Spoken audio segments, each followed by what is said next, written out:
اعوذ باللہ من الشیطان الرجیم، بسم اللہ الرحمن الرحیم۔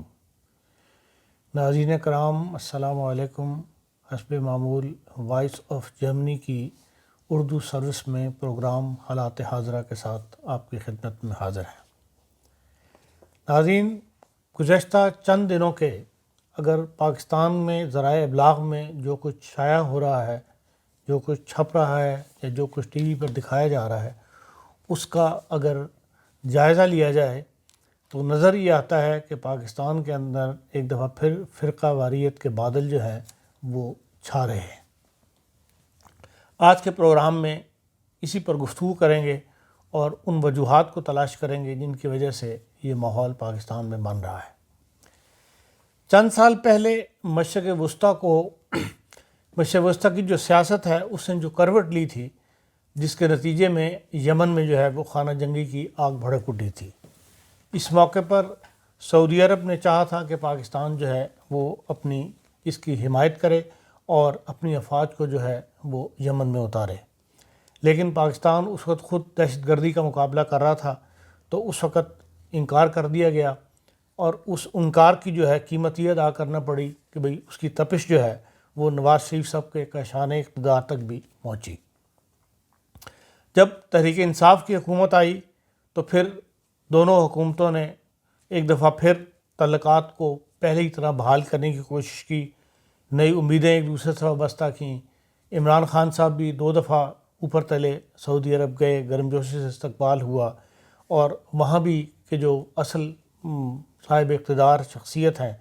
محمد بن سلمان، وہ بھی پاکستان تشریف لائے تو بڑی گرمجوشی سے اہل پاکستان نے اور حکومت نے ان کا استقبال کیا، اور گوادر کے اندر جو ہے وہ سعودی عرب نے ایک بڑی انویسٹمنٹ بھی، سرمایہ کاری کرنے کی بھی آفر دی تھی، جو وہ ابھی تک اس میں کوئی پیش رفت نہیں ہو سکی۔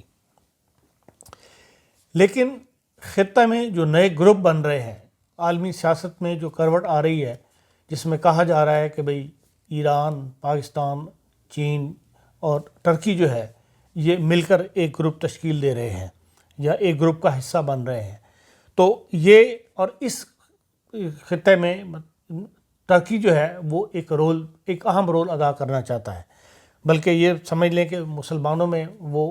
ایک قیادت جو ہے وہ اپنے ہاتھ میں لینا چاہتا ہے سعودی عرب کی بجائے،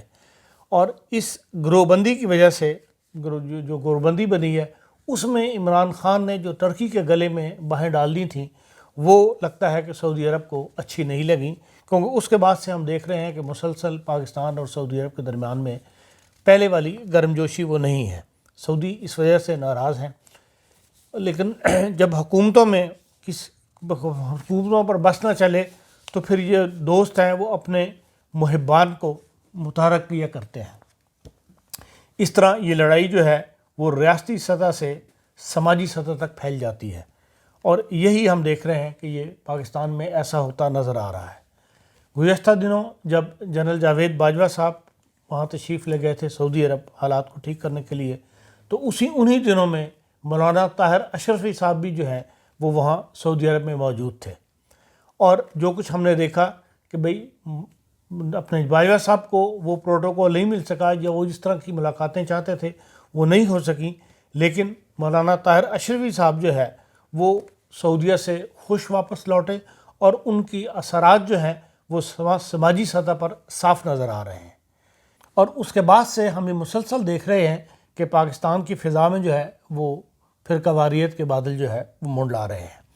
اب انسانی حقوق کا جو کمیشن ہے پاکستان کا، جو پوری دنیا میں معتبر ہے، اس نے جو پریس ریلیز جاری کی ہے اس میں بتایا ہے کہ 40 مقدمات جو ہیں وہ توہین مذہب کے شیعوں کے خلاف قائم کیے گئے ہیں۔ 1 درجن سے زائد افراد جو ہے، ذاکرین جو ہے، ان کو گرفتار کیا گیا ہے۔ اس کے علاوہ کراچی اور اوکاڑا میں جو کچھ ہوا ہے محرم کے دن 10 محرم کو، وہ جو ہے ہندو انتہا پسندوں سے کچھ زیادہ مختلف نہیں ہے۔ پھر کافی سالوں کے بعد اب یہ ہے کہ امسال محرم کا جو مہینہ ہے اس میں فرقہ وارانہ تناؤ جو ہے وہ دیکھنے میں آ رہا ہے۔ یہ لڑائی کا ریاستی سطح سے سماجی سطح پر جو ہے نا منتقل ہونا، یہ اس کے اثرات ہیں جس میں سعودی اثرات جو ہے وہ یقیناً شامل ہیں۔ اب پنجاب میں جو کاؤنٹر ٹیررزم ڈپارٹمنٹ ہے اس کی رپورٹ کے مطابق جو مذہبی منافقت پھیلانے کے الزام میں 218 افراد کے خلاف جو ہے وہ کارروائی کی گئی ہے، جن میں 87 کے خلاف مقدمات بنائے گئے ہیں، 43 افراد جو ہیں وہ زیر حراست ہیں، اور 4000 سے زائد جو سوشل میڈیا سائٹس تھیں ان کو بند کروایا گیا ہے، اور ان کے خلاف لیکن بظاہر کوئی کارروائی جو ہے نہیں ہوئی، یا کوئی ایسا انہوں نے اپنے پریس ریلیز میں نہیں دیا کہ بھئی ان کے خلاف جو 4000 بند ہوئی ہیں سوشل ویب سائٹس مذہبی منافقت پھیلانے والی، ان کے خلاف کوئی کارروائی بھی کی گئی ہے، اس کا کوئی ذکر نہیں ملتا۔ اب محرم سے ذرا پہلے چلے جائیں تو وہاں بھی 57 افراد جو ہے ان کے خلاف کارروائی کی گئی تھی، جنہوں نے شدت پسندی اور نفرت پھیلائی تھی۔ اب یہ تفصیل بتا رہی ہے کہ مستقبل قریب میں پنجاب میں فرقہ واریت پھیلا کر نئے اتحاد یا نیا بلاک جو ہے کی طرف جو جھکاؤ ہے اس کا بدلہ لیا جا سکتا ہے۔ پچھلے ایک ہفتہ کے دوران اچانک ایک ہی موضوع کو مختلف نام دے کر کانفرنس کا سلسلہ جو ہے وہ یوں ہی نہیں چل نکلا۔ اب ایک ہی ہفتے کے اندر اب دیکھیں، یوم تحفظ ناموس صحابہ و اہل بیت، یوم مدح صحابہ، یوم تحفظ قرآن و ناموس رسالت، اتحاد امت کانفرنس،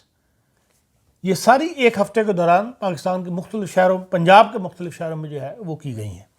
اور فرقہ واریت پھیلانے والے نرمی کے مستحق نہیں،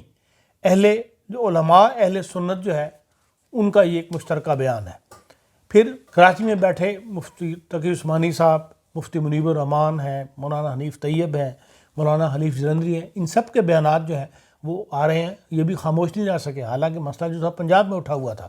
اور انہوں نے بھی یہ کہہ دیا ہے کہ بھئی صحابہ کی توہین، فرقہ واریت کے خلاف یکجہتی ہماری مشترکہ سب کی ذمہ داری ہے۔ مطلب یہ ہے کہ اے پنجاب والو، ہمیں اس فرقہ واریت میں بھی شریک کرو۔ ملک میں کہیں بھی چلے جائیں، کوئی صوبائی حکومت یا مرکزی حکومت میں کسی سطح پر بھی کسی مذہبی قانون میں تبدیلی کا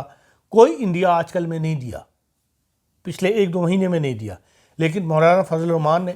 کہ پشاور میں کی جانے والی جو تقریر ہے 2 دن پہلے، اس میں جذبات مشتعل کرنے والی تقریر ہے لوگوں کے، اور ناموس رسالت کا قانون بدلنے کی کوشش کی گئی تو کٹ مریں گے، یہ مولانا فضل الرحمان صاحب کا بیان ہے۔ اب جبکہ ماحول میں کوئی ایسی گنجائش موجود نہیں کہ بھی کوئی قانون جو ہے مذہبی قانون جو بدلا جا رہا ہے، اور یہ مولانا فضل الرحمان کا جلسہ جو تھا یہ بلا ضرورت تھا، لیکن انہوں نے کیا ہے، یہ گراؤنڈ تیار کی جا رہی ہے ایک بار پھر مذہبی کارڈ کھیل کر نئے بلاک کی طرف جو جھکاؤ ہے اس کو روکا جا سکے۔ اسی طرح ایم یو کے بارے میں بھی اور یہ مقبول جان نے 2 پروگرام کیے ہیں، وہی چودھری ہے، اس نے بھی ایک کالم لکھ مارا ہے جس کے اندر انہوں نے یہ برٹش پارلیمنٹ کے جو ممبران ہیں ان کی کسی رپورٹ کا جو ہے وہ ذکر کیا ہے۔ اب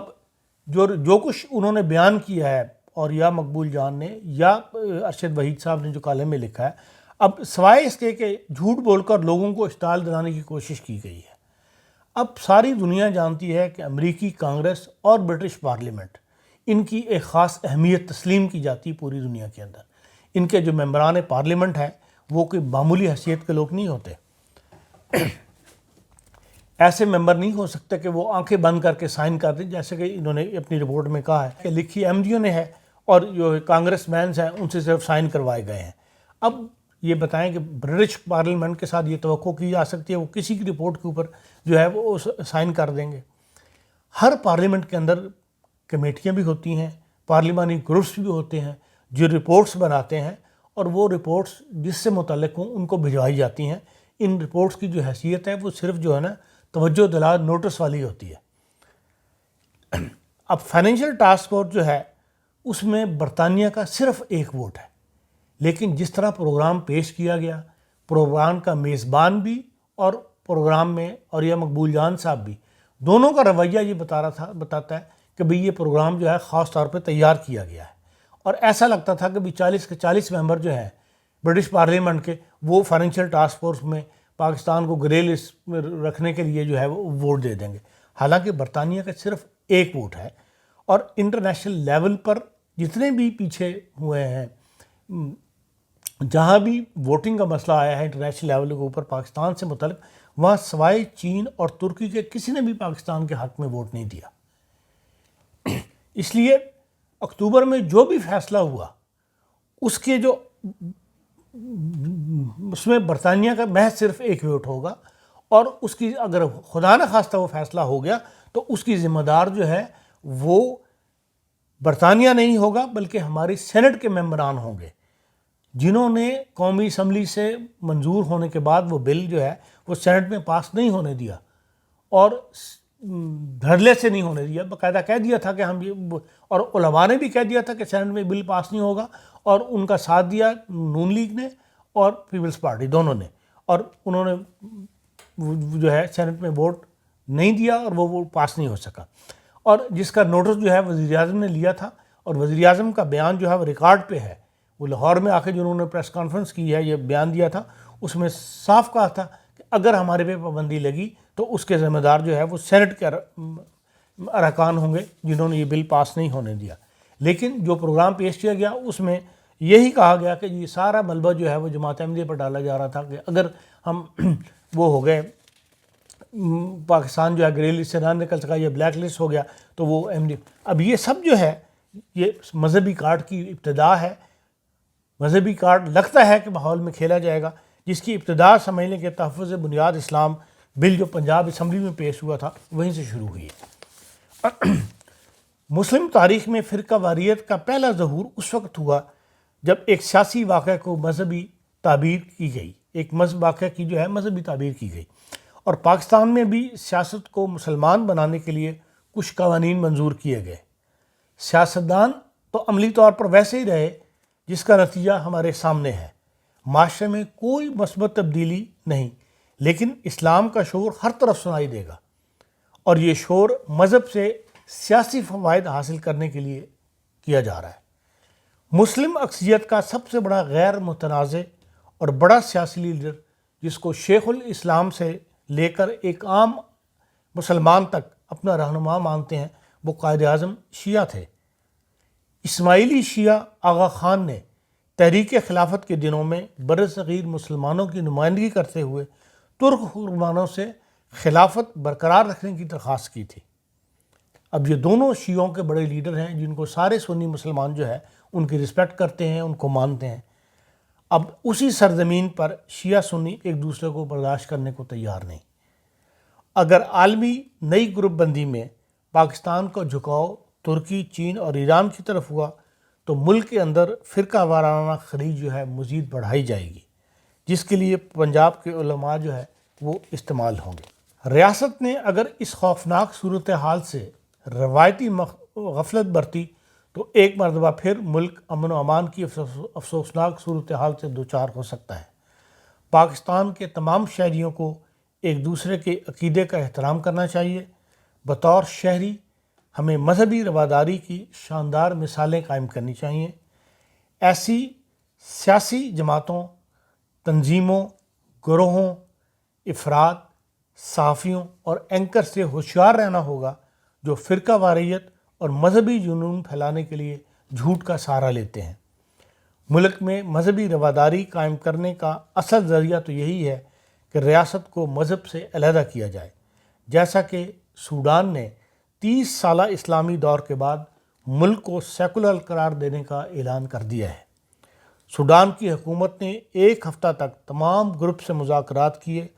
اور 1999 میں عمر بشیر کے قائم کردہ شخصی نظام سے جو ہے وہ جان چھڑا لی ہے۔